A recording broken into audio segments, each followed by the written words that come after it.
It was a beautiful day here yesterday. In fact, the warmest day of the year so far, but typically the weather's turned. Perfect conditions if you're a coot or a duck, but let's face it, you'd have to be quackers to be out and about in this wet weather. But we're dedicated professionals, we're hanging on in there, so welcome to a brand spanking new series of Winter Watch.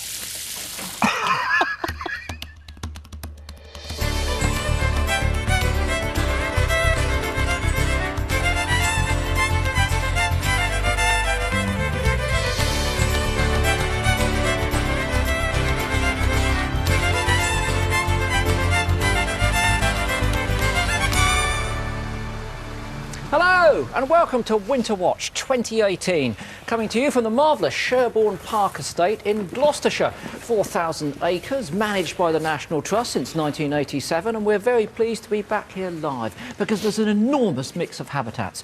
Woodlands, a couple of rivers, Sherborne Brook, Windrush River there, and of course lots of very wet meadows at this time of year. And we've got a super series coming up. Our usual mission remains to bring you the best of the seasonal wildlife, but tonight's show is going to start off on a real high because we've got some very special guests tonight. We've got Kate Bush and Mark Armand. Brilliant. 80s icons. I know it's going to be a great show. It's going to be an amazing show. We've been saying it's been wet. It's certainly been very muddy, but it's been quite mild, hasn't it? I mean, it's Winter Watch. I haven't got a woolly hat on. Things may change throughout the week. Where exactly are we, though? Where is Sherborne? Well, let's take a look at that map. And you can see as we go close in, we're in between Cheltenham, Bristol and Reading. We're in the heart of the Gloucestershire countryside in the Cotswolds. That's where we were for Spring Watch, Autumn Watch, and of course we're back for Winter Watch. Now, our challenge, as ever, is to try to document all the wildlife here at Sherborne throughout the whole of the season. So let's try and catch up with what we've seen so far. Spring started with clouds of mayflies, flying fish and countless chicks. There were highs and there were lows. There were winners and losers. As the seasons moved into the rustic colours of autumn, we saw a bounty of bats, randy stags and hungry badgers with rather interesting table manners. That was then, this is now.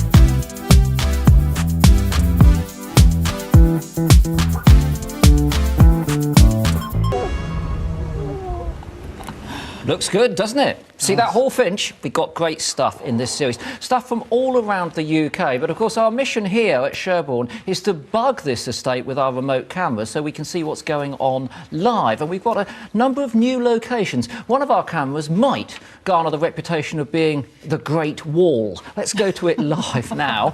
So here we have a camera on one of the old stone walls. Of course, they're an interesting feature of the landscape, but they're also a good refuge for wildlife too. Nothing much showing there at the moment, but what have we seen earlier? Well, we've seen a mouse. In fact, we've seen a wood mouse, discernible through its very large ears, very large eyes and long tail.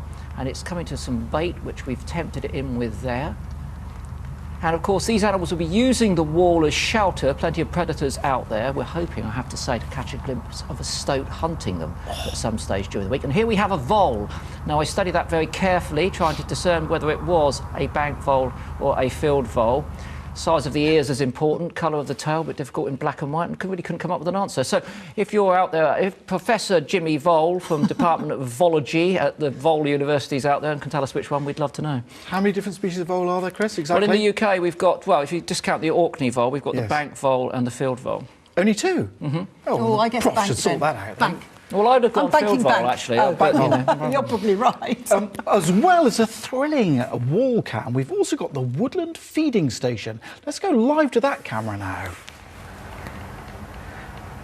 There we are in the woods. Now that's the feeding station there. There's a variety of different foods we put down there because we're not sure what might come in to the feeding station. Can't see a lot right now. Rather lovely that. That's like one of those Neanderthal homes made with mammoth bones. It doesn't look terribly comfy, does it? No, it doesn't really. But let's catch up with what has been going on down there. Look at this. Do you know what this is? About the size of a large fox. These are muntjac deer. There's a male and female. You often see them in pairs. Quite a controversial animal, an escapee. Now, listen closely because they make an extraordinary sound.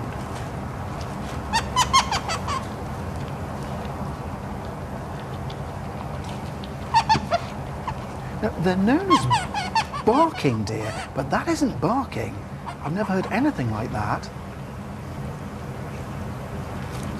They are controversial because they spread all over the country. They started to escape in the mid-20th century and they've spread everywhere. Now they're very, very on edge here. The slightest thing will make them jump. Beautiful russet colour actually if you see them in the wild. Oh! We think that was possibly a puff of wind that frightened that one. That's an extraordinary sound, that squeaking. It almost sounds like my dog's there with its squeaky toy. It's like a squeaky toy. Have you ever heard anything Never like heard this? that before, no. I've heard them barking. But now we can hear the normal sound of the barking deer. Here it is. It's an eerie sound that to hear echoing across frosty fields in winter, isn't it? But I'd have a job telling that apart from a roe deer. Oh, it's a bit deeper, isn't it? Deeper, a bit more yeah, guttural. A bit more guttural. Bit more guttural. Anyway, that's wonderful to see the muntjac. We'll be keeping our eyes open just in case we catch more muntjac behaviour. We're actually hoping to see them tonight, either muntjac or maybe badgers live on our thermal camera. Let's go and have a look at it live, see if our cameraman has managed to capture anything. Nothing there at the moment, but we'll keep our eye on that camera and we'll let you know if we spot anything. Now, you may have noticed that I'm dressed in a slightly different way than Is usual. the incontinence reaching its zenith, mate? None of us getting any younger, Chris. Anyway, there's a good reason for this, really, because we've noticed something extraordinary going on down in the Swinbrook. That's wrong. Where are we, mate? Sherborne, that's it. The Sherborne Brook. The incontinence may not be a problem, but the brain's certainly going. Down in the Sherborne Brook, which is about a kilometre down there. Some fascinating bit of biology is going on. And as usual, I'm going off to wallow around in the icy cold water to see if I can show you this curious phenomenon in action. So my chariot of weights are going to limp slowly off. I'm just thinking that icy cold water might save a few problems there. Now, us three are in Sherborne. That's where we are, Sherborne. Gillian is 500 miles up the coast in Scotland. Let's have a look where exactly she is. You basically head up north from Sherborne. You get to Glasgow. You turn left. You go to the Inner Hebrides to Islay, which is the most southern island. It's a fabulous place for wildlife and a few good distilleries as well. Welcome to the Isle of Islay. This island is famous for its whiskey. Now these casks are empty, but in the buildings behind me there are 23,000 of these casks. That's 7 million litres of whiskey slowly maturing. Actually, with that, OB, we're having a few problems with our outside broadcast up there on Islay, so we're just going to see if we can get Gillian back.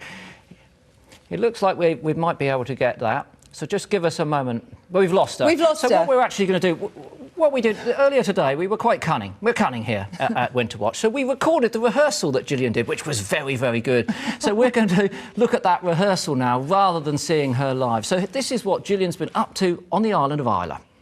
Welcome to the Isle of Islay. Now this island is famous for its whiskey. These casks are empty, but behind me in the buildings, there are 23,000 of these casks. That's 7 million litres of whiskey, all slowly maturing. But of course, we're not here for the whiskey. We're here for the absolutely incredible wildlife.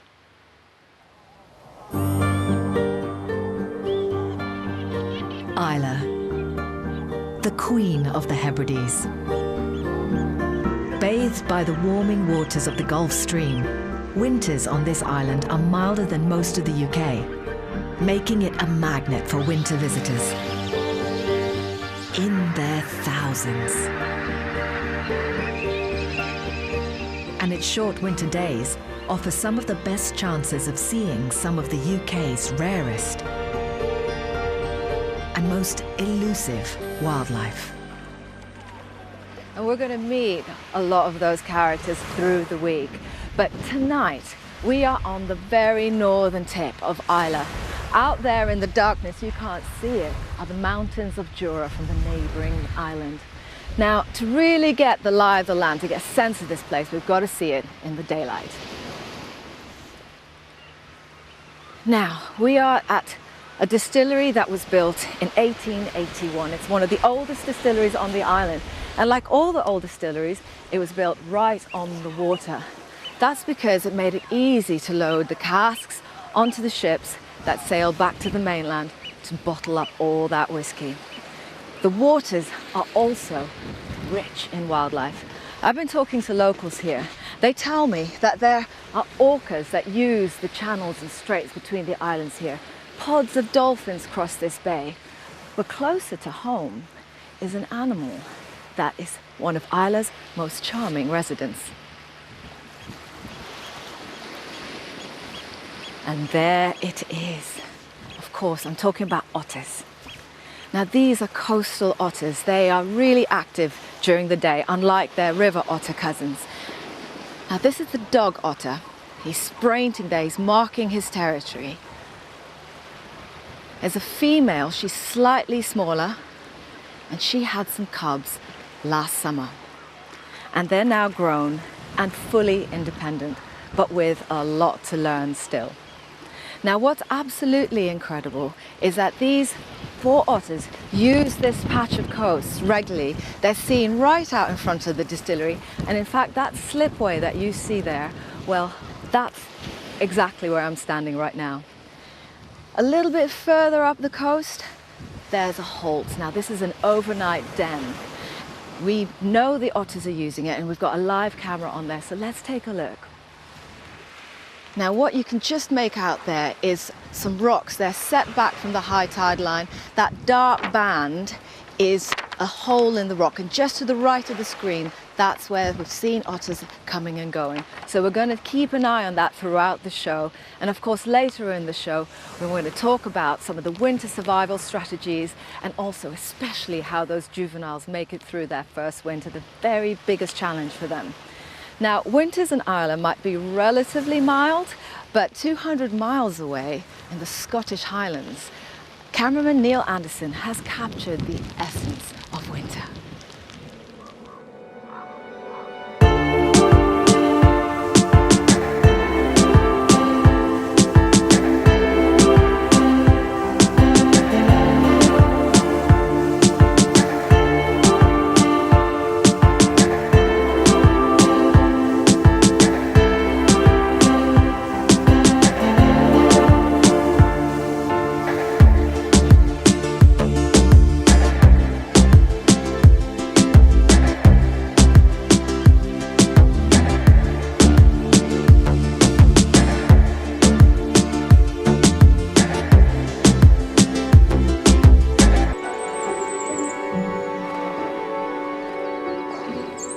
My job often involves travelling far to find the wildlife, but in this season the wildlife comes to me.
With the usual supplies of water now frozen, snow will have to do.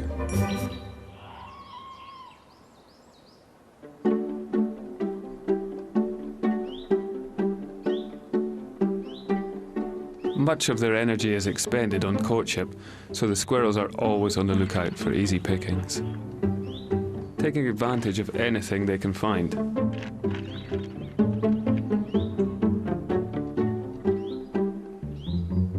Some they immediately eat, but others are taken away.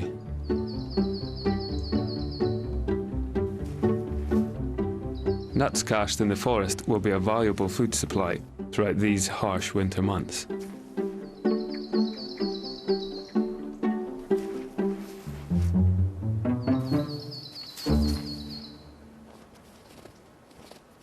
But it's not just the squirrels that are tempted by my feeders. Amongst the usual garden birds, I get a really special visitor. Crested tits. With their punk-like hairstyles, they're unmistakable.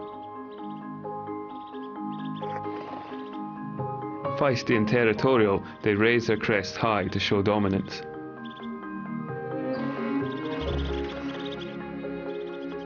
They usually prefer to forage amongst the trees, and it's often only their call that gives them away.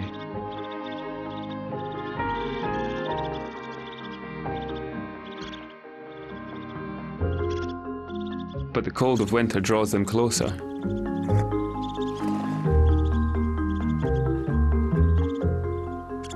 They don't hang around on the feeders for long. Eating back under the cover of the trees is the safer option. Crested tits are a real Caledonian speciality.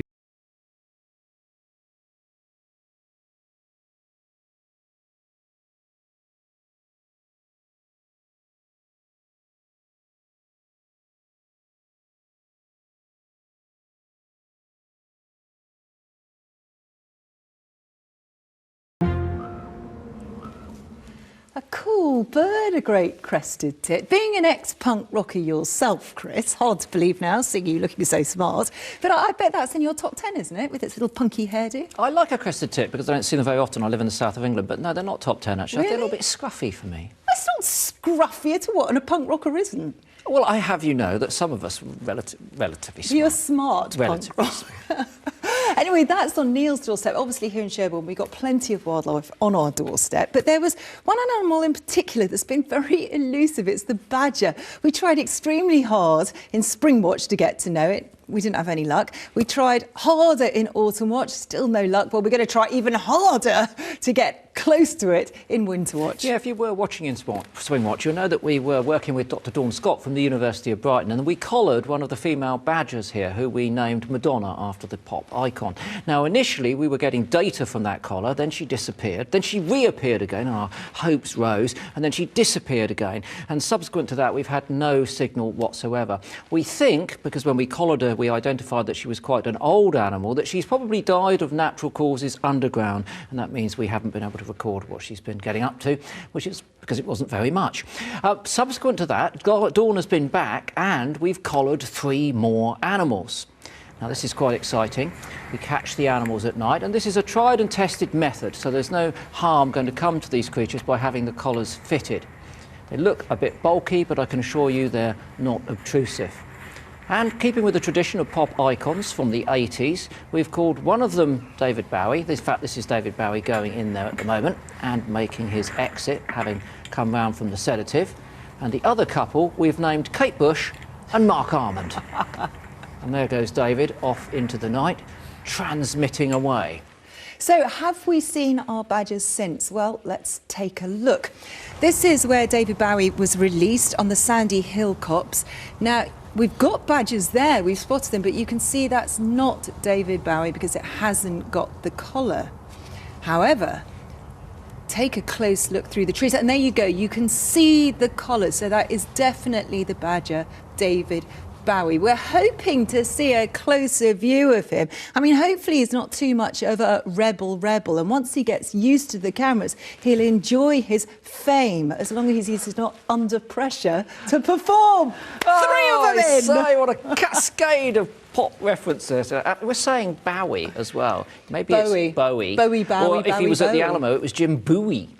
Anyway, I don't think that'll work. No, let's not work with that. OK, so here they are. Here are the badgers that we've marked. We've got David Bowie over here, and then we've got Kate Bush here and Mark Armand here. Now, what's interesting is there's about 1,000 metres between these two, and then there's not much distance between Kate Bush and Mark Armand. Probably not true in real life, but for the animals here, certainly the case. And why are we doing this? Well, we've noticed that the badgers here at Sherborne are behaving very atypically in terms of the way they use the landscape for foraging and for sighting their sets. We want to know more about them, and the likelihood is, of course, that Kate Bush and Mark Armand are probably quite closely related. Again, unlikely in real life, but perhaps the case in our badgers. Only time will tell. Let's have a look, though, at the float, because we've seen them doing quite a lot of stuff, haven't we? Yeah, in fact, this is Mark Armand out snuffling around, marking his territory there. You can see it's a male badger. It's got that quite broad head. And this is a relatively young animal as well. It's in nice condition there, not a lot of fighting been going on. And look at that, a very handsome Mark Armand. Got the dark marks around the eyes, just like Mark's 80s makeup as well. And at this time of year, the badgers are out and about. It's been very, very mild. They've been doing a bit of mutual grooming when they've emerged from their set. Lots of foraging going on. No need for them to stay down in the set. It's not been that harsh, the weather. And here we are, a couple of badgers come together, so they say hello, they do a bit of anal rubbing, and then they wave goodbye. And that's pretty much the story of the 1980s, actually, as well, isn't it? We've got live cameras on those badgers as well. I don't think we've got anything on them right now, so we won't go to them, but if we see any badgers, we will. Hopefully we'll be seeing Kate Bush. I reckon she might be running up that hill, but hopefully she'll be back. It's not going to stop, is it, all week? Let's go to Martin now. Now, if he was an 80s icon, pop idol, who do you think he'd be? Status quo? No, that grey sort of shaggy hair. I was thinking more Bon Jovi. Bon Jovi. Bon Jovi. Bon. Less of the grey shaggy hair, Michaela. Here I am, I'm actually in the Sherborne Brook, and it's the most exquisite night. It's very cold, but we've got a full moon up there almost, and the river's just trickling past me. Perfect winter's night. Now, you may remember that back in Autumn Watch, we kind of delved into the magical underwater world of the brown trout, and I fulfilled a childhood dream. We weren't sure whether we could find the trout, so I got dressed up in this very elegant clothes to try to find them. I wanted to enter the actual world of them. There they are. And I got very, very overexcited.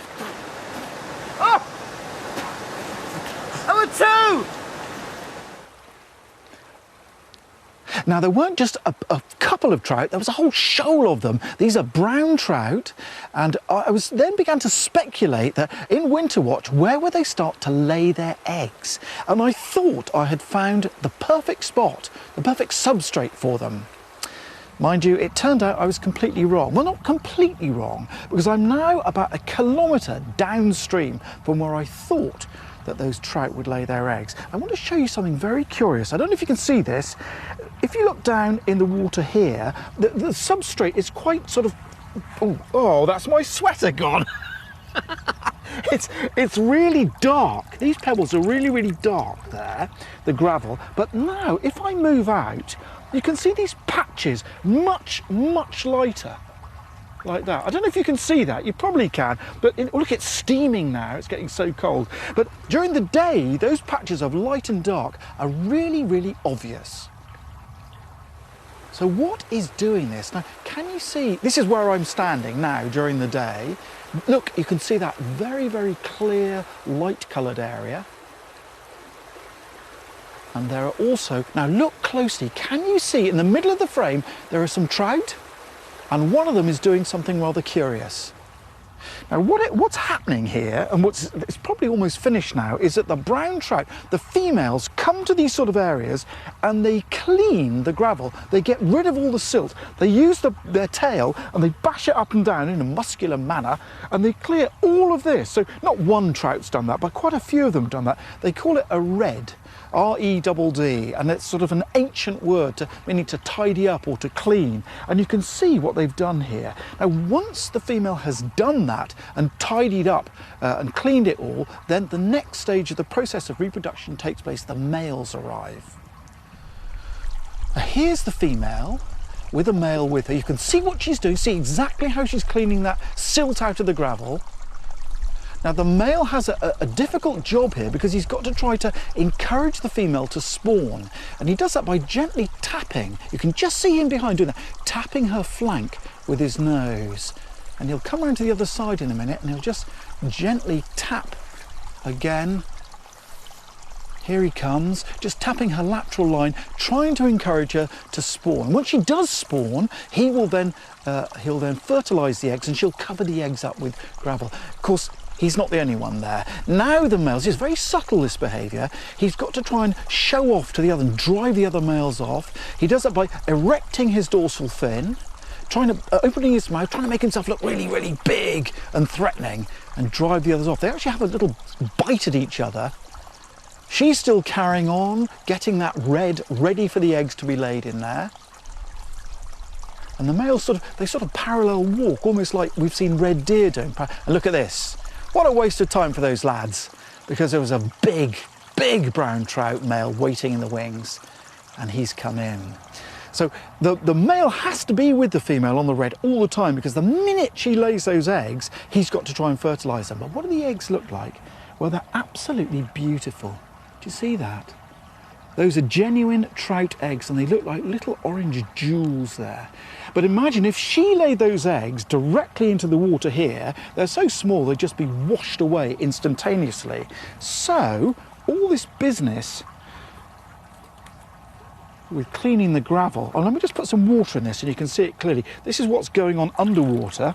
Now you can see here are the eggs. They aren't actual eggs, those are sweeties to represent them.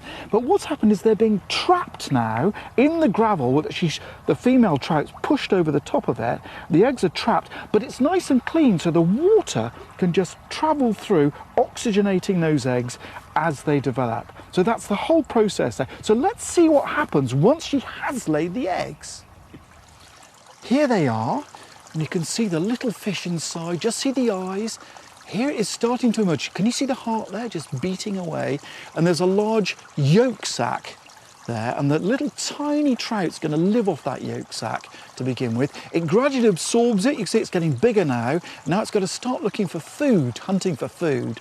And there it is. They'll just snap away at any little thing that passes by. Now, trout here that's made these, they're very small. They might lay sort of 100 up to 300 eggs. Down there, and it'll take quite a few months for them to develop, quite slowly, dependent on the temperature of the water. But when they do hatch out, hopefully there'll be lots of little crustaceans for them to eat. So if you go down to your river and you see this strange pattern of the dark and the light there, you'll now know what made it. Now, as I say, the whole process of the eggs hatching out is very temperature, very weather dependent. So what's going to happen to the weather? Well, I know a man who knows. It's time to go to Mr. Avery.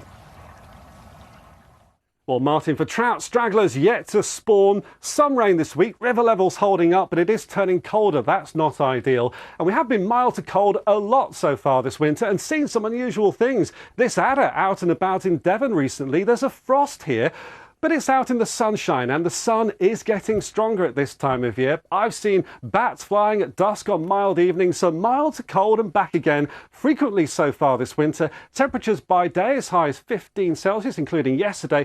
We've hit near -14 overnight. It has been occasionally stormy. Nothing too terrible for our garden birds. A bit of snow at times, but if you've been doing the big garden bird watch over the past few days, you know it's been mild, but it is turning colder this week. Weather systems working south, cold air following on behind, some wintry showers. It's already turning colder out there at Sherborne this evening. There's a frost setting in, and after a mild start to the week, the rest of the week, single-figure temperatures. Make no mistake, there is a lot of winter left yet. And the great news is there's a lot of winter watch left too. It's going to get chilly. The woolly hats are going to come Rain tomorrow. out. Rain. Yeah. But as Nick was saying, it was the big garden bird watch over the weekend. Loads of you got involved. It was today as well, in fact. It finished today, so some of you may have done it today. Let's have a look. Loads of you have sent us pictures on Twitter. Let's have a look at some of you. That's Lola. I love the way she's got all her bird watching books out as well. And, That's and her brilliant. treats there lined and up. the treats. This one is Batman looking for Robin. He's dressed up and he's got his binoculars. That's not just the youngsters doing it, so the old folk are doing it as well. Abbeyfield St Albans Care Home, they've been counting the birds too. Well done to everybody that did it over the last 3 days. Let's not mince words. This is possibly one of the greatest citizen science projects running anywhere in the world. It's been running for a long time and enormous numbers of people take part. Over 500,000 people did so last year. So we're able to generate real data. We've got no data from this year's yet, obviously, but look, I've got a little graph here. It's the last 10 years, just a couple of species that we can look at to see what's happening. This is an indices which shows how many birds are appearing in the garden over a course of an hour. Look at greenfinch. Greenfinch is declining very rapidly here over the last 10 years, and wood pigeon is increasing. So what's happening here? Yeah, wood pigeon up 51.6%. Maybe because they're not migrating as they used to migrate to the continent, and now they're coming into our gardens. Greenfinches, well, they're declining, I'm afraid, because they're infected with a disease very frequently in gardens called trichomoniasis, and that has been knocking them out quite seriously. The RSPB, of course, will be putting all of those results together and we'll know them in due course. But when you were doing your big garden bird watch, how many of you saw something like this? Now, this was sent in to us by Wildlife Gadget Man. Look in the corner and you can see a rat coming out of the hedges to the garden bird feature. Keep your eye on its eye, as it were, right in the corner there. Comes out again, keep watching, watch closely, and look at that! A tawny owl comes in. Did it get the rat though? Let's look at it again in slow motion. It's in the bush. It comes out. I don't think so, Chris. I don't think so, because I think it would have been struggling a little bit more. There's but great a footage. big prey item for a tawny owl. A rat like that, it's an adult, so it's got to weigh at least 100 grams. We would have seen it struggling. But it just shows you they are formidable nocturnal predators. They're taking advantage of the rat in the bushes. We've just missed seeing a badger on our thermal cameras, but we can take a look at it now. Here we are. It's not one of our collared individuals. And Looking this one rather is gorgeous, though. Oh, it is looking good. Remember, this is a thermal image, so what you're looking at that's white is warmer and what's darker is cooler. And this gives us the ability to see these animals completely unobtrusively. We have to put no infrared light on them, a little bit of grooming there as well. I reckon it's out getting worms. I mean, with this wet weather, it's a bonanza for worms for them, isn't it? Certainly is, certainly is. Now, we love you getting in touch with us, sending us your photos, your videos like that tawny owl that we just saw from Wildlife Gadget Man. If you do want to get in touch, here's how. The easiest way to reach us is to go online and be our friend on social media. You can like us on Facebook, adding your pictures and comments to our page, follow us on Instagram and tag us into your photographs, or tweet us your questions at BBC Springwatch. And if you still can't get enough, our website is full of exclusive videos, in-depth articles and links to extra information. So please get in touch. We love it when you do. Let's head back to Islay, where Gillian is live looking for otters that are hanging around a whisky distillery. The perfect place to do a bit of wildlife watching, if you ask me. Welcome back to Islay. Yes, we have come to a whisky distillery because we've been following 4 otters that use this stretch of coastline regularly. We've got a live camera on a hole, so we want to go there straight away, see if we've got any action. Now there you can see, that's the halt on the right of the camera, but no action. But we've seen signs of otters everywhere. And take a look at this. If I just lift this up here, this is a couch. A couch is like a daytime hideaway. And if you look here, there's the otter that's been using this has been really busy. There's fragments of shell, bits of crab shell here. I mean, this is unmistakable. So whoever's using this is having a jolly good time. Now, winter is a really difficult time for all animals. Otters are no exception. And the obvious reason, one of the main things, is they need to stay warm. And they've got to eat 15% of their body weight each day to meet their energy requirements. Now, that is not easy when the water is hovering at around 8 to 10 degrees. Now, you don't have to take my word for it. Take a look at these pictures. Those are the peaks, the mountains of Jura, the paps of Jura as they're known here. And you can just imagine how cold that water is. Now that's our dog Otter. He's out on a foraging trip, and as he dives down, he's not chasing fish in the water column. What he's doing is he's looking for sleeping fish. These are nocturnal fish that are hiding away in cracks and crevices. Each dive is about 15 to 20 seconds long, and he pops back up for air and then goes down again. And he knows his territory really, really well. He knows where he's had success, where he's caught fish before. And this time when he pops back up, he's got something. But that is a tiny little morsel. He's going to have to do that again and again through the day. And after 20 minutes in the water, his body temperature will drop by about 1 degree. And eventually, he's got to haul out.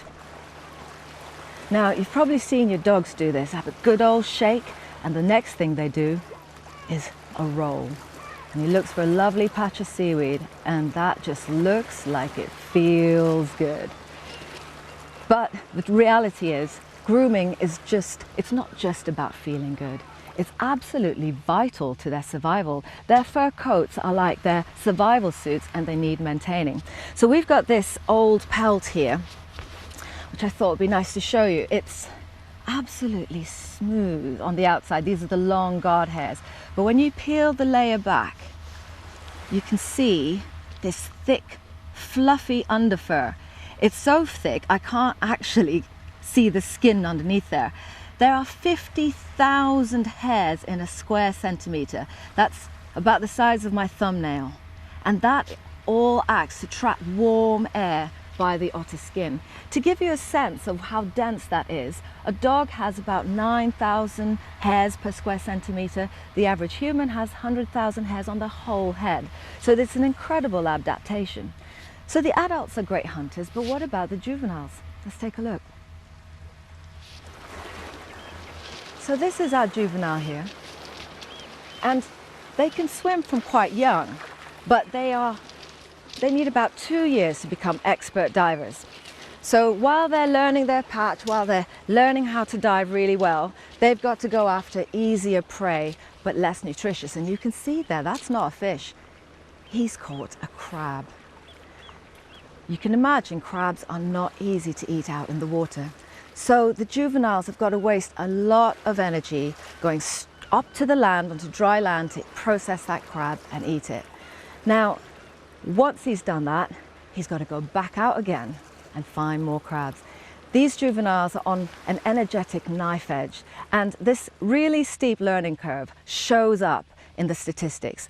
Less than half of all otters make it to 4 years old, and this first year of winter, the first winter, is the most challenging time. But if this couch over here and all this scraps and shrapnel have anything to go by, then we feel that these otters here, the juveniles, should do well this winter. It has been so lovely getting to know these animals. Tomorrow we're going to be heading to the south of the island, where it's possibly the best place in the country and all of Britain to see golden eagles. And it's also where a very passionate scientist has been championing a little known bird. I'm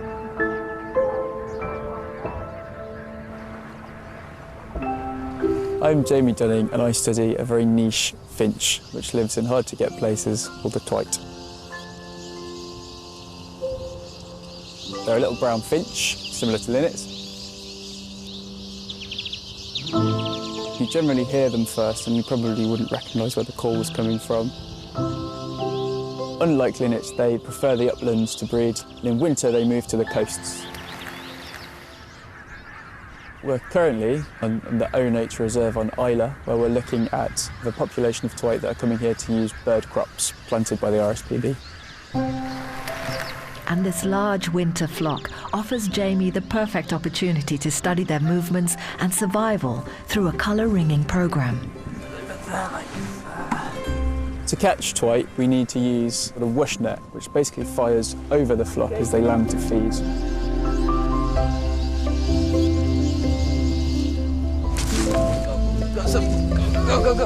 It means we catch the entire flock at once, and there's quite a team of us here to process the birds and extract them from the net.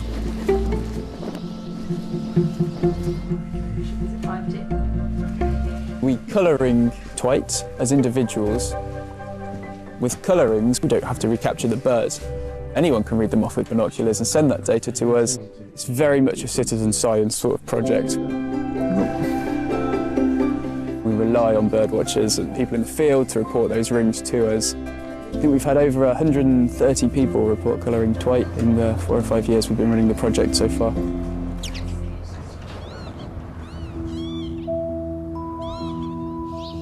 Twite and linnet, interestingly, are two of the only species that only feed their young on seeds. They have no invertebrate diet whatsoever, which means that twite and linnet rely on meadows.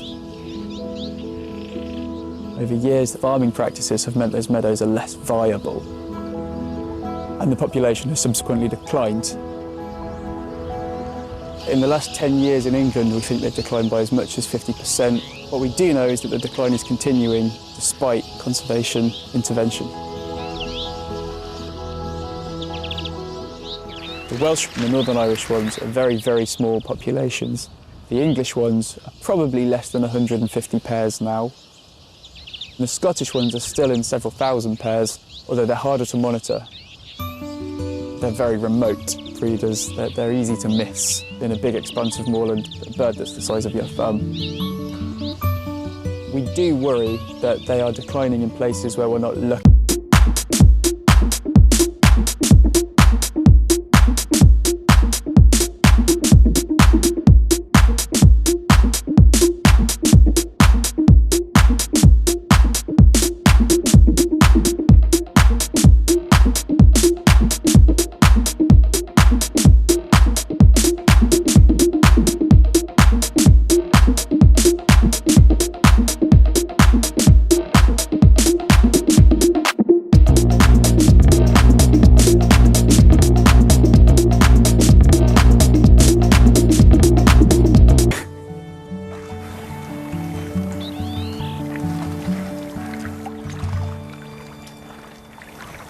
It's so true, research favours the charismatic, but it's great to see the little brown jobbies getting some attention, isn't it? Got to champion the underdog. Got to champion them. Hey, what about this? Let's go live to our thermal camera where we've got one of our badgers there. In fact, two badgers. And this is at what we're calling the century set. So that means that the animal there that you can see on the right-hand side of your screen is Mark, after Mr. Mark Armand. And they're very busy at the sets at this time of year. There's lots of digging going on. In the next month or so, the females are going to be giving birth, so they're cleaning out that set and they'll be bringing in lots of bedding. And you can see some of that scattered around on the surface there. This is live, but a few moments ago, we also saw a little bit of badger behaviour. Here's Mark doing a bit of mutual grooming with another badger in the set there. Tickling its soft cells. How many of these are we going to get in? It's brilliant, isn't it? Fantastic to see our badgers. We've tried so hard to get them and finally we've succeeded. Now, as you know on The Watchers, we like a bit of an experiment, and we're very lucky here at Sherborne because there are lots of farmland birds, things like these. We've got linnets, there we go, another little brown jobby. Very important bird, that yellow hammers. Also skylarks. Now these are farmland birds that have been in dramatic decline in recent years, but there's active management going on here at Sherborne that attracts them and makes habitat for them. But at this time of the year, they flock together, so that's why we decided to do a little bit of an experiment. Yeah, many of those farmland bird species are in deep trouble. Loss of habitat, intensification of agriculture are really knocking them back. But many farmers sign up to stewardship schemes, which mean that they can plant seeds, plants that produce seeds to get them going through the winter. And the especially benevolent farmer actually does more than that. They just put seeds out to make sure that these birds' populations prosper. And we've got a mix of seeds here. And this is typical of the sort of fare that goes out in the fields for those birds. The question is, of course, which seeds are eaten by which species? And we've got this very simple little experiment. So we've got 6 trays, and into each one of these we've poured a different type of seed. And this is the area where our flocks have been coming to feed, so we're pretty certain that they're going to turn up. So there's rapeseed going in there at the top left. We've got wheat, canary seed, white millet, oats and sunflower. Typical staple there, the sunflower of our garden feeders. And we're going to continue to monitor these over the next few days, recording which species appear so that we can see which of these seeds are beneficial and which are being left there for the rats and deer at night. What do you think? What's your prediction? My prediction is that the linnets will go for the rapeseed because they like feeding on rapeseed anyway. If we get any sort of garden birds in, greenfinches, they'll go for the sunflower seeds. They've got bigger bills, they can open those. What about you? I don't know. I think maybe the wheat. No, wheat. No, sunflower. I think you're right. The sunflower. I think they're going to go for that. Lots of birds have already been visiting those feeders. Let's have a look at what's already come along. Or are we going to do that tomorrow? We're going to do that. We're going to have a look at that tomorrow because we have had quite a bit of a success with that already. We have, and of course those farmland birds are not the only species that we see flocking together at this time of year. If you're out and about in late afternoon, very often you might see groups of corvids, jackdaws, crows and rooks, forming very large and impressive flocks. Now they're very intelligent, but which is the most intelligent? Well, we decided to take the 2 largest corvids and put them to a test. It was an epic battle. It was a feathery fight for supremacy. It was the clash of the corvids. Or should that be Game of Crows?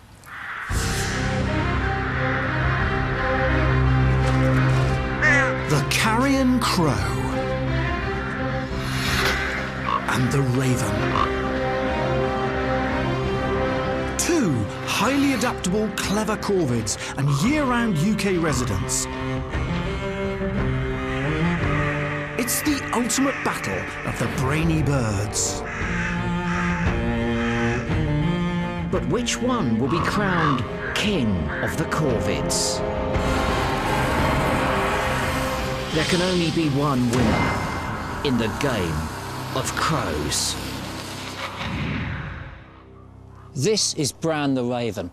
He's 7 years old, he weighs 1.1 kilograms and he's about 64 centimetres from beak to tail and has a wingspan of 1.35 metres. His favourite toy is a stone, but don't let that fool you because this is the mastermind of the bird world. And that's why I'm allying myself with him. That sounds like a challenge to the House of Crow. So let me introduce you to Zim. Zim is a carrion crow, and although he's less than half the size of Bran, crows are considered fearless, one of our cleverest birds.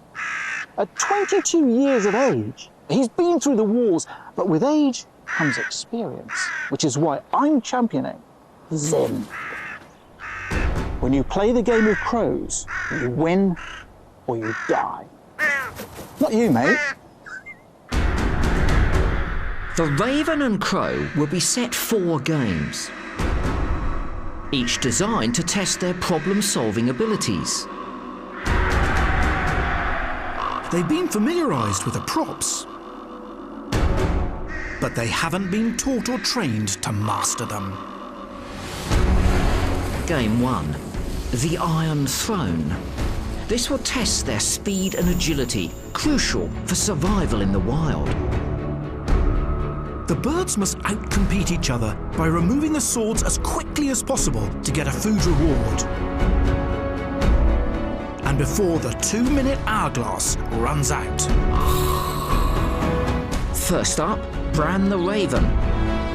About the size of a buzzard, ravens are the largest member of the crow family. Let's let it begin. The sands of time are ticking. Bran! Bran!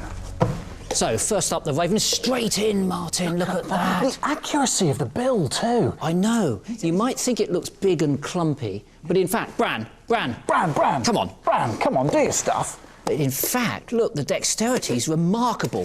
Oh, he's tearing the swords out. Down goes the bow, down goes the bait. Down goes the food.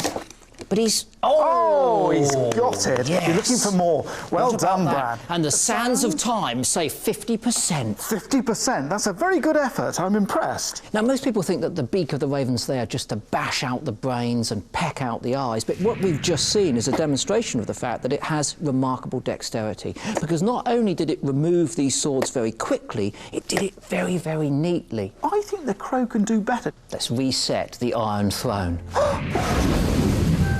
Bring on the ancient and slightly grumpy crow. Go for it, good boy. Well done. Oh, well, pretty good. God, he's nippy, isn't he? He's nippy on his feet. Oh, look at this, look at this. Fantastic. Oh, you're knocking them outside. He's got it down. Good boy, good boy, good boy. And he's got it. Let me check the sands of time. Let's check the sands of time. Ooh. Only about a third through there, mate. That's fantastic. Well done, darling. He's old, but he's spry, mate, you must admit. 1-0 to the crow. Game 2, the guillotine. This tests corvid curiosity, an important behaviour in the wild to access new food sources. Here, they must act as executioner to reveal a hidden reward. Sands of time. Are drifting. Come on, Bran. The guillotine. The guillotine. How's he going to do it? Straight in. Oh, hello.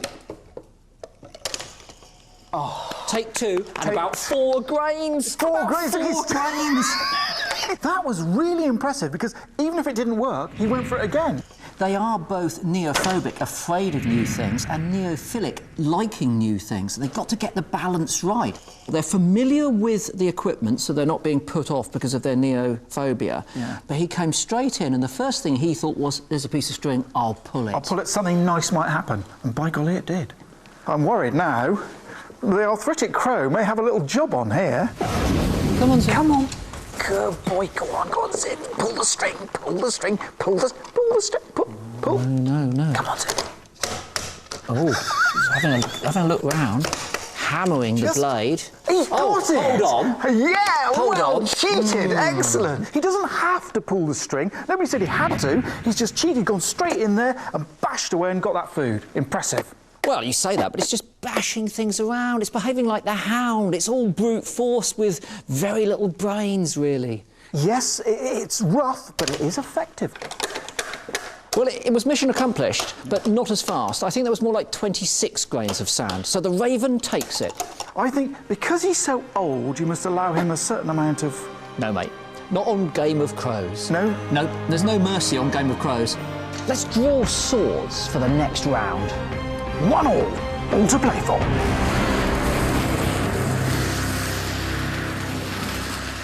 It's nail-biting stuff! I'll tell you what, you two look quite dashing in your medieval outfits. You should wear them more often. I'm not sort of quite up to the mark now, am I? But who is going to be the winning bird? Will the crow take the crown, or will the raven reign? What do you think? Well, you can cast your votes online on our website. We'll reveal what you thought tomorrow before part 2 of Game of Crows. There can only be one winner. Which bird will it be? It's all exciting stuff. I'm on the edge of my seat. Now, it's sometimes very difficult to tell the difference between members of the corvid family, the crow family. There's 8 in total, and the really tricky ones are the black-bodied ones. So that's the raven, the carrion crow, the jackdaw, and the rook. There's also the black-bodied chough, one of my absolute favourite birds, but you only see those mainly on the coast. They're quite rare. They've got a beautiful red bill and red legs. And then there are the quite easy ones, the magpie, the jay, and the hooded crow.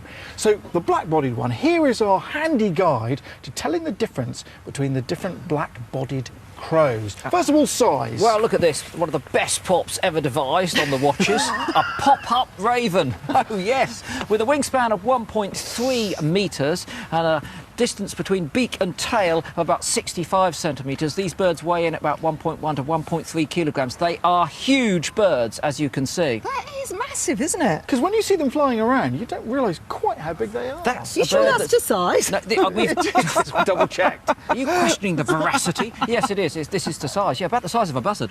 Right, here we go. And this is the carrion crow, much, much smaller than the raven. And I've got a little cheat on the back here. You see like that. The wingspan is 98 centimetres and the weight is about half a kilogram, 500 kilos. What about the rook? Here we go. It's a similar size to the crow. It looks very similar, but it's lighter.